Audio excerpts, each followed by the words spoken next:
애청자님들 안녕하세요. 자, 매일 살펴보는 HLV 그룹주들입니다. 자, 오늘 인도에서 이 인도 자체 백신인 코백스 백신이 승인을 받았죠. 그러면서 인도가 드디어 자체 개발한 백신이 WHO의 승인을 받았습니다. 물론 아직 우리나라는 SK바이오사이언스가 개발하고 있지만 내년 1분기 때 정도 가능하다는 얘기가 들리고, 또 우리가 이 HLB하고 MOU를 체결한 이 베트남의 나노존 나노코박스는 아직 WHO의 승인까지도 가지 않고, 그리고 자체적으로 이 베트남 자체적으로도 긴급 승인이 아직은 나오지 않고 있어서 또 주가에 어느 정도 영향을 주고 있는 상황입니다.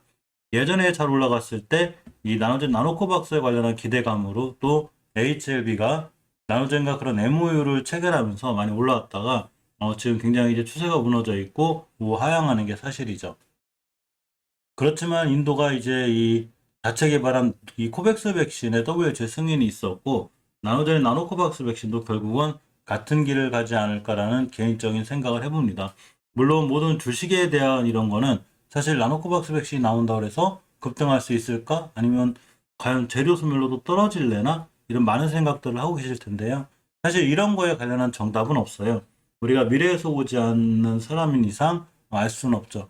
하지만 어쨌거나 이 베트남의 나노젠 나노코박스 백신은 HLB 그룹주들에게 전체적으로 좋은 영향을 미칠 수 있기 때문에 우리가 전반적으로 매일 살펴보기도 하고 또 꾸준히 관심을 갖고 보기도 합니다. 얼마 전에 이 노바백스 백신이 인도에서 최초로 긴급 사용 승인을 받았죠. 이렇게. 그러면서 관련주인 이제 SK바이오사이언스, 또 제가 중장기적으로 보면 SK바이오사이언스의 백신을 유통하는 이 지트리비엔트에도 종종 영향을 줄 수 있다고 그랬죠. 또 지트리비엔트가 HLB의 피인수 대기로 돼 있죠. 물론 11월 16일 날 주주총회도 거쳐야 되고, 주주총회를 통해서 지트리비엔트가 HLB 테라퓨틱스로 이름을 바꿀 수도 있는 이런 상황이 되기도 합니다. 물론 모든 건 11월 16일이 지나고, 그러고 또한 공시를 통해서 정확하게 지트리 BNT를 인수를 했고 사명이 변경되었습니다라는 공시가 떴을 때가 가장 정확한 사실 확인이 됩니다. 자, 어쨌거나 노바백스 백신도 이 단백질, 제조 단백질에 기반한 이런 백신인데, 인도네시아에서 최초 긴급 사용 승인을 받았고, 이것과 관련한 이 나노젠 나노코박스도 역시 같은 제조업 단백질 백신이기 때문에 가능성이 충분히 있는 이런 상황이죠. 예전도 아니죠. 8월 달에 기사를 보면, 나노젠이 인도 제약사 코로나 백신 나노코박스의 생산 기술 이전 계약을 체결한 적이 있죠. 또한 검증 단계도 인도에서 거치게 되는데, 나노젠이 8월 달에 인도 대형 제약사인 베카리아 제약그룹과 코로나 백신 나노코박스에 대한 생산 기술 이전 계약을 체결했다고 밝혔습니다. 자, 그렇기 때문에 이런 나노젠의 이런 이슈, 나노코박스에 대한 이슈는 우리가 인도네시아도 조금 신경을 써야 되는 그런 상황이고, 노바백스가 인도에서 긴급 승인을 받았듯이 역시 나노코박스도 자체적으로 자국에서 긴급 사용 승인을 받은 후에 각국에서 사용 승인을 받는 것이 무척 중요한데, 이러한 검증을 결국은 인도네시아에서 하기로 하고 예전에 MOU 체결도 하고 그런 상황까지 가기도 했었죠. 자, 그렇기 때문에 인도네시아의 이런 백신에 관련한 이슈들은 우리가 꼼꼼히 좀 챙겨볼 필요가 있어서 가끔 챙겨보고 있고, 이 인도네시아에 아까 말씀드린 코백신이 드디어 WHO의 승인을 받았습니다. 세계보건기구가 인도제약사 바라트 바이오테크가 개발한 코로나19 백신 코백신의 긴급 사용을 승인했고, 이 바라트 바이오테크가 코백신에 대한 독점권을 행사하면서 약간 이 딜레마에 빠지는 상황이 되기도 했는데, 어쨌거나 인도에서 이 자체 개발한 백신이 자국에서는 당연히 사용 승인이고 WHO까지 이 긴급 사용 승인을 받아보면서 일단은 화이자, 모더나, 얀센, 그리고 아스트라제네카까지 이어서 드디어 시노팜에 이어서 WHO의 긴급 승인을 받은 8번째 코로나19 백신이 됐습니다. 인도 사람들 미국 잘 갈 수 있겠네요. 지금 미국에서 WHO 승인이 난 백신 접종자들만 일단 입국을 허용하고 있죠. 이 코백신이 이제 인도 정부가 공적 자금을 들여 개발한 백신이고, 임상시험에서 77.8%, 함상, 델타 변이에서도 65.2%의 보호 효과를 보였는데, 사실 나노코박스가 제 개인적인 생각으로는 시험 결과에서는 이 코백신보다도 더 결과가 좋은 거죠. 그렇지만 어쨌거나 아직은 베트남 자체에서 이 백신에 대한 긴급 승인이 이루어지지 않고 있기 때문에 WHO까지 가기에는 약간의 시간이 걸리고 있습니다. 특히 또 하나 이 코백스 백신 가격이 나노코박스보다 비싸요. 제가 저번 영상에서 말씀드렸듯이 나노코백스 박스 백신 가격이 6,000원에서 9,000원대 정도로 예상하고 있는데 일단 코백신의 가격이 9,500원에서 19,000원까지로 책정이 됐는데 기본적으로 지금 알려진 나노코박스의 백신 가격보다도 어느 정도 높은 가격이라 이 가격에 대한 논란도 조금 있습니다. 특히 지재권 면제에 대한 얘기가들이 좀 있는데 이것 때문에 좀 시끄러운 것 같아서 사실 이거는 HLB 그룹이나 이제 나노코박스에 관련 특별한 얘기가 아니라 이제 인도네시아 자체 문제이기 때문에 이 문제는 다르진 않겠지만 자 어쨌거나 나노코박스가 제가 봤을 땐 더 효과도 좋고 가격도 또 저렴한 게 아닌가 이런 생각도 좀 해봅니다. 오늘 이 HLB 그룹들이 전체적으로 약간의 반등을 해줬지만 결국은 떨어졌다 올라갔다 떨어졌다 올라갔다 하는 옆으로 가는 이런 모습들이 있었는데 이게 굉장히 중요해요. 추세를 이탈하지 않으면 이게 중요합니다. 자, 주식에서 우리가 봤을 때 항상 모든 게 이 추세에 많이 순응하죠. 한번 추세를 우하향을 타기 시작하면 계속 우하향하게 되고 이 멈춰주려면 반드시 옆으로 가는 구간이 필요한데 우리는 이거를 기간 조정이라고 하죠. HLB 생명과학의 수급을 보면 자 오늘 일단 외국인과 기관이 다 들어왔습니다.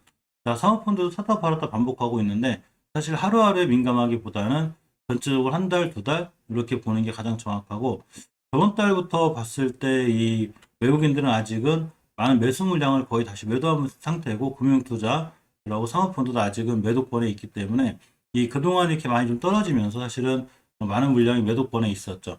자, HLB도 보게 되면 외국인들의 투자자 매도가 잠깐 보면 자, 오늘 외국인들의 매도가 있었고 기관의 매수세가 있었습니다. 특히 금융투자의 매수세가 있었고 역시나 저번 달부터 좀 살펴보면 자, 10월 1일부터죠.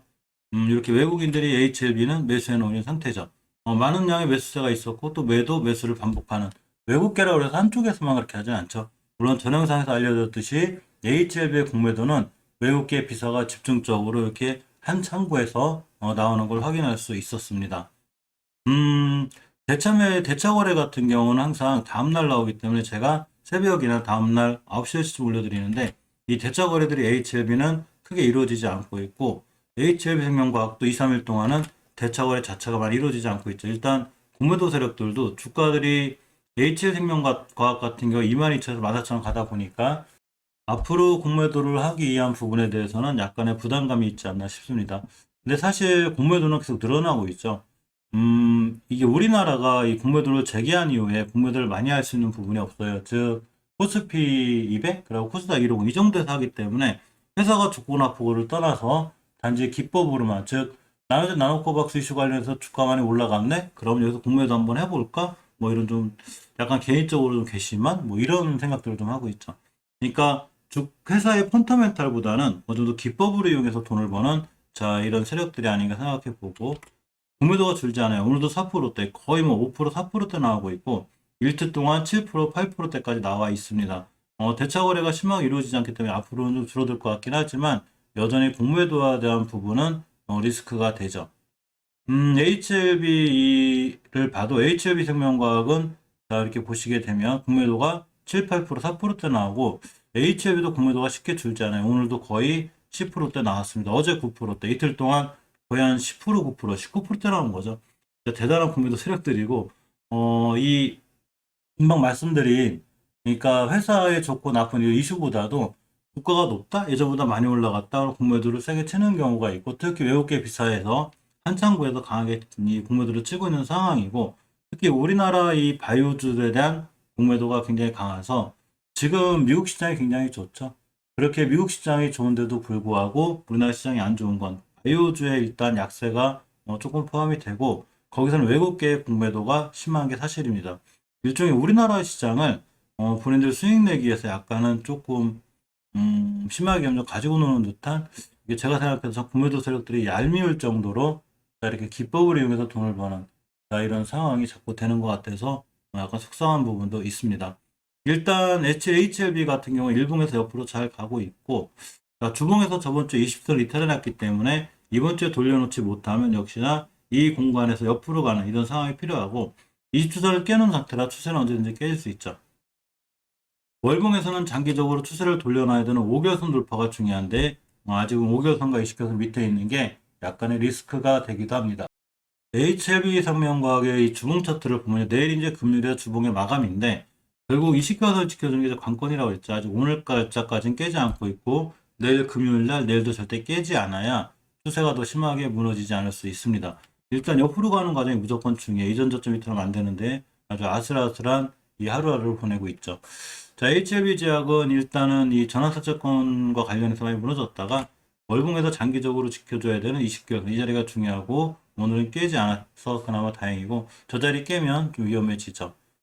넥스사이언스도 결국은 10개선 기준으로다가 공방전이 펼쳐지고 있는데 역시나 이런 자리들을 이탈하지 않는 게 굉장히 중요하고 G3BNT는 몇 번 말씀드렸지만 월봉에서 5개선 이탈하지 않으면 돼요. 그러면 추세가 다시 하향하지 않고 다시 한번 급등했을 때 주주총회라든가 이런 걸 통해서 G3BNT가 HLB 테라퓨틱스라든가 또 사면 변경이 된다거나 피인수가 잘 마무리되면 주가가 또 한두 번 급등할 수 있는 이런 상황도 됩니다. 원래 HLB 파워가 제일 강했는데 사실 이 월봉에서 보면 제가 5개월선 깰 때가 제일 위험하다고 그랬죠. 자, 그래서 지금부터 분할 매수를 모아갈 때 바로 이 자리들과 10개월선 근처와 이 10개월선 자리, 이 10개월선 자리가 1,100원대라고 그랬죠. 1,600원대부터 1,500원대까지 분할로 모아가면 좋은 모습 보여줄 수 있고 그렇게 했더라면 오늘 7% 이런 수익률도 누릴 수 있고 또 떨어질 수 있는 거죠. 그러니까 중장기적으로 지켜줘야 될 20개월선을 기준으로 잘 대응하는 게 HLB 파워는 가장 올바른 대응법이 아닐까 생각해 봅니다.